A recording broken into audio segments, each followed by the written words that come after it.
नमस्कार, मैं हूं सत्यपाल और आप देख रहे हैं CWB हिंदी न्यूज।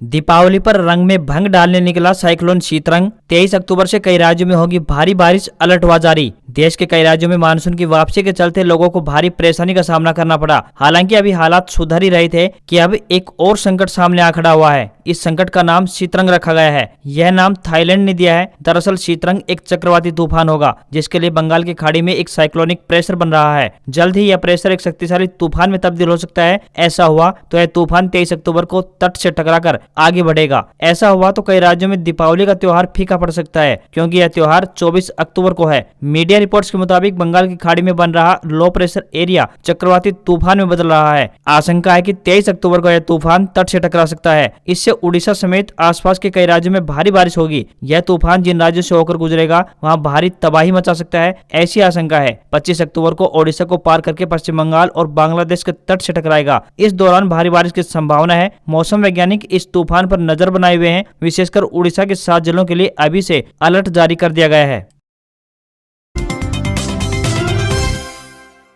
पलवल से सोनीपत तक बिछाई जाएगी नई रेलवे लाइन। इन जिलों में होगा भूमि अधिग्रहण, बनेंगे इतने station. Haryana orbital rail corridor परियोजना के तहत पलवल को सोनीपत से नई रेलवे परियोजना के तहत जोड़ा जाएगा। Haryana orbital rail corridor Palwal से सोनीपत वाया सोहना, मानेसर और खरखोदा से जोड़ने वाला रेल नेटवर्क यात्री और माल यातायात के लिए ब्रॉडगेज डबल रेलवे लाइन है। मुख्य सचिव ने बताया कि सभी 5 जिलों यानी पलवल, नूंह, गुरुग्राम, झज्जर और सोनीपत के लिए भूमि अधिग्रहण की घोषणा जारी कर दी गई है और परियोजना के भाग ए के लिए 66% भूमि और भाग बी के लिए 10% भूमि का अधिग्रहण किया गया है। भाग ए में 5 नए रेलवे स्टेशनों यानी धुलावत, चांडाला, डूंगरवास, पचगांव, मानेसर और न्यू पाटली के साथ 30 किलोमीटर मार्ग की लंबाई शामिल है। भाग बी में 12 नए रेलवे स्टेशनों के साथ 96 किलोमीटर मार्ग की लंबाई और 3 इंटरचेंज पॉइंट यानी न्यू परथला, अशोदय और न्यू हरसाना कला। इन पर रेलवे नेटवर्क और DFC नेटवर्क के लिए 6.28 किलोमीटर की कनेक्टिविटी लाइनें शामिल होंगी।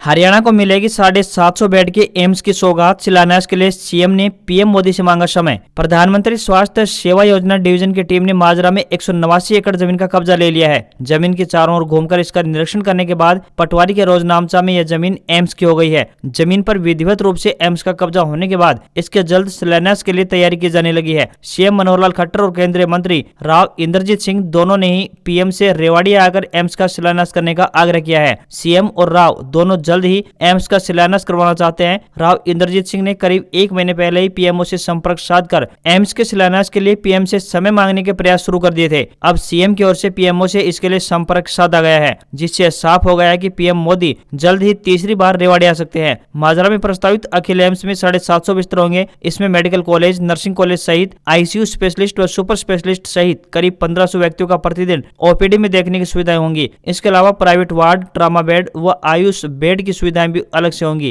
कैंपस में night shelter, guest house, auditorium, hostel व रिहायश सुविधाएं भी उपलब्ध करवाई जाएंगी।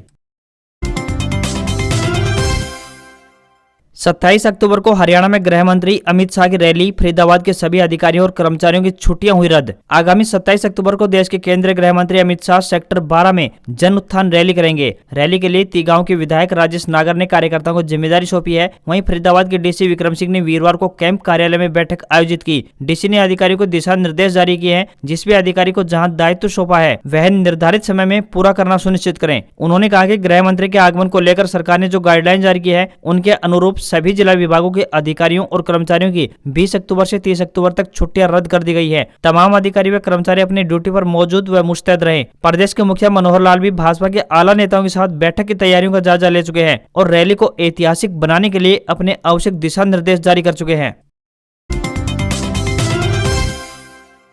हरियाणा में सामान्य पटाखों की बिक्री पर पूर्ण बैन। दिवाली पर केवल ऐसे पटाखे ही जला सकेंगे। हरियाणा के मुख्यमंत्री मनोहर लाल खट्टर ने कहा है कि इस बार की दिवाली ग्रीन पटाखों वाली होगी। सामान्य पटाखों की बिक्री पर पूरी तरह से प्रतिबंध रहेगा। सामान्य पटाखे पर्यावरण के लिए बहुत ज्यादा हानिकारक होते हैं, इसलिए हरियाणा सरकार ने सामान्य पटाखों पर प्रतिबंध को सख्ताई से लागू करने के दिशा निर्देश जारी किए हैं। मुख्यमंत्री मनोहर लाल ने कहा कि सरकार के निर्देश पर प्रत्येक जिले में ग्रीन पटाखों के लिए स्थान निर्धारित कर दिए गए हैं। इन स्थानों पर ग्रीन पटाखों की बिक्री होगी। बिना लाइसेंस के पटाखे बेचने वालों पर कार्रवाई की जाएगी। प्रत्येक जिले में खुले स्थान पर ही पटाखा बिक्री के लिए निर्धारित किए गए हैं। उन्होंने कहा कि त्योहारी रौनक के साथ साथ हमें पर्यावरण का भी ख्याल रखना होगा।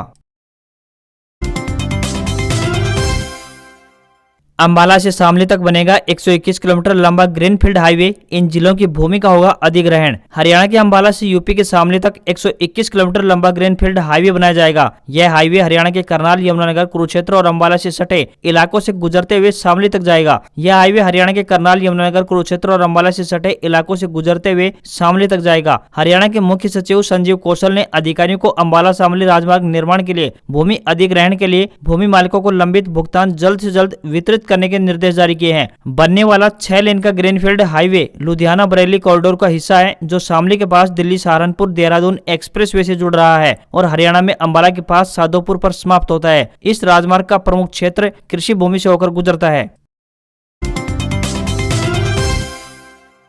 हरियाणा में बनाए जाएंगे 6 ऑटोमेटेड व्हीकल टेस्टिंग स्टेशन। इन जिलों को मिलेगी सौगात। हरियाणा सरकार ऑटोमेटेड टेस्टिंग स्टेशन यानी एटीएस के जरिए वाहनों की फिटनेस जांच हेतु प्रदेश में 6 ऑटोमेटेड व्हीकल टेस्टिंग स्टेशन स्थापित करेगी। यह स्टेशन अंबाला, फरीदाबाद, हिसार, करनाल, गुरुग्राम और रेवाड़ी में स्थापित किए जाएंगे। इन स्टेशनों पर लगभग 116 करोड़ रुपए की लागत आने की संभावना है। परिवहन विभाग के अधिकारियों को निर्देश दिए गए हैं कि 1 महीने में टेस्टिंग स्टेशनों के प्रारूप को फाइनल किया जाए, ताकि जल्द से जल्द टेस्टिंग स्टेशनों को बनाने की प्रक्रिया आरंभ हो सके। आपको यहाँ पर बता दें कि केंद्र सरकार द्वारा 1 अप्रैल 2023 से भारी मालवाहक वाहनों और भारी यात्री वाहनों का फिटनेस टेस्ट यानी एटीएस से करने का अनिवार्य कर दिया गया है। वहीं मध्यम मालवाहक वाहनों, यात्री वाहनों और हल्के मालवाहक वाहनों के लिए 1 जून 2024 से लागू करने का प्रस्ताव है। इसलिए राज्य में ऑटोमेटेड टेस्टिंग स्टेशन स्थापित करना अति आवश्यक है। भविष्य में स्क्रैप नीति को भी इन ऑटोमेटेड टेस्टिंग स्टेशनों से जोड़ने पर भी विचार किया जा रहा है। जिन वाहनों का इन स्टेशनों से फिटनेस परीक्षण नहीं होगा, वे वाहन सीधे स्क्रैप में जाएंगे। राज्य सरकार ने त्वरित कदम उठाते हुए जल्द से जल्द इन स्टेशनों को स्थापित करने की कार्रवाई तेज कर दी है।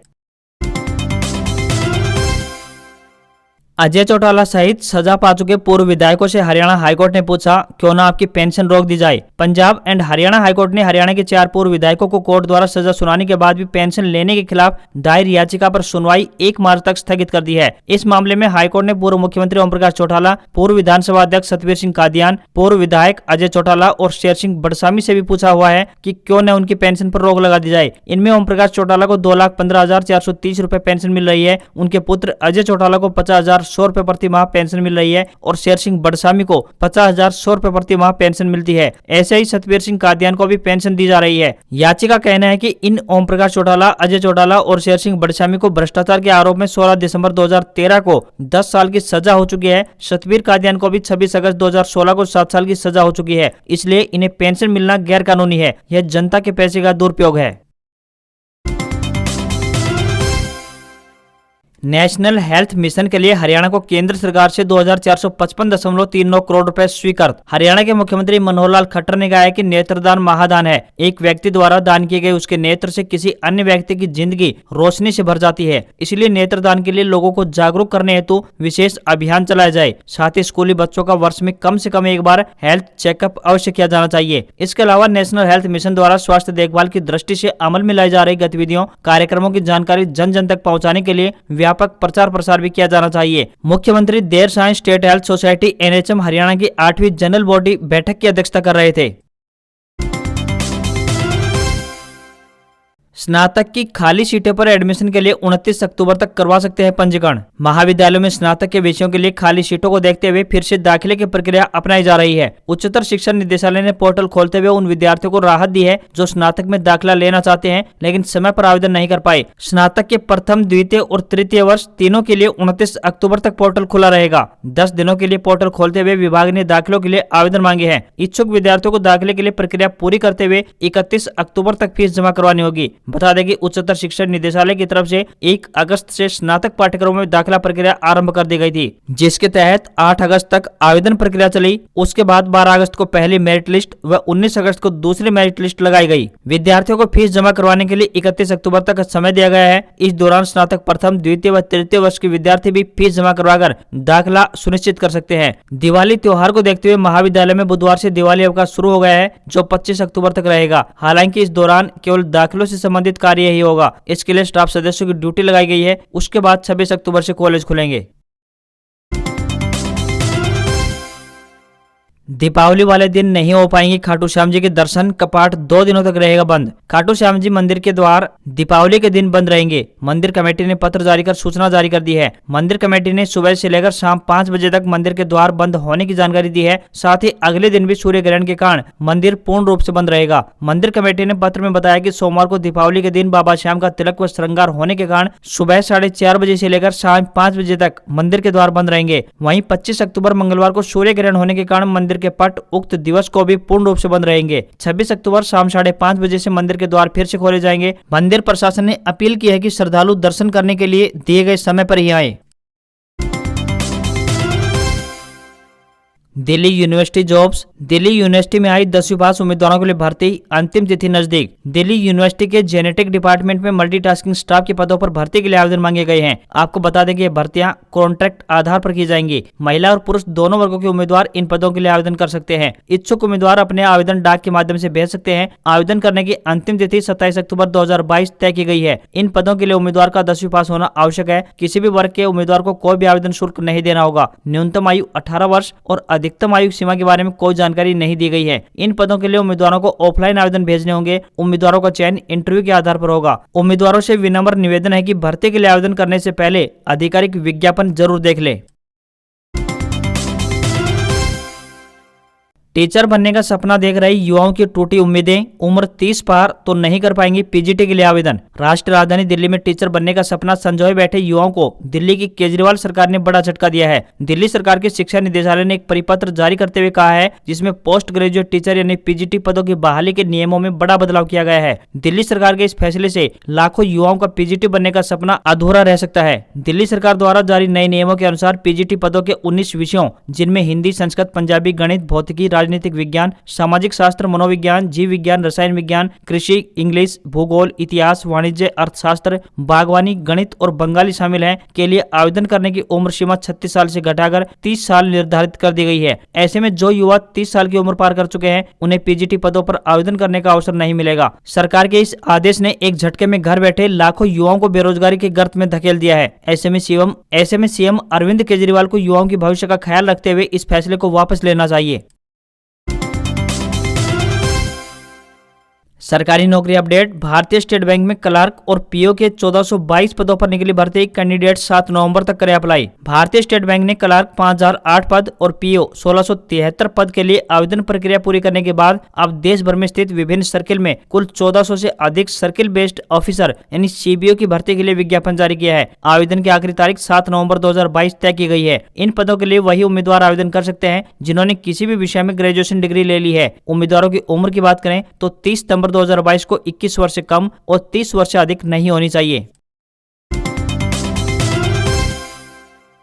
बाजार में लगातार 5वें दिन तेजी। सेंसेक्स 95 अंक बढ़कर 59,202 पर बंद। निफ्टी 51 अंक चढ़ा। आईटी और मेटल के शेयर्स बढ़े। शेयर बाजार में हफ्ते के चौथे कारोबारी दिन तेजी देखने को मिली है। लगातार 5वें कारोबारी दिन मार्केट में तेजी आई है। सेंसेक्स 95 अंकों की तेजी के साथ 59,202 के स्तर पर बंद हुआ। निफ्टी की बात करें तो 51 अंक बढ़कर 17,563 के स्तर पर पहुंचा। सेंसेक्स के 30 में से 18 शेयरों में तेजी दिखाई दी। वहीं 12 शेयरों में गिरावट दर्ज की गई। वहीं सराफा बाजार की बात करें तो सोने में गिरावट और चांदी में तेजी देखने को मिली है। 24 कैरेट सोना का भाव की बात करें तो 50,228 रुपए प्रति 10 ग्राम पर बंद हुआ है। चांदी की बात करें तो ये 56,267 रुपए प्रति किलोग्राम पर पहुंच गई है। रुपया डॉलर के मुकाबले 25 पैसे मजबूत होकर 82 रुपए 75 पैसे के स्तर पर पहुंच गया। आज खबरों में बस इतना ही। देखते रहिए CWB हिंदी न्यूज। नमस्कार।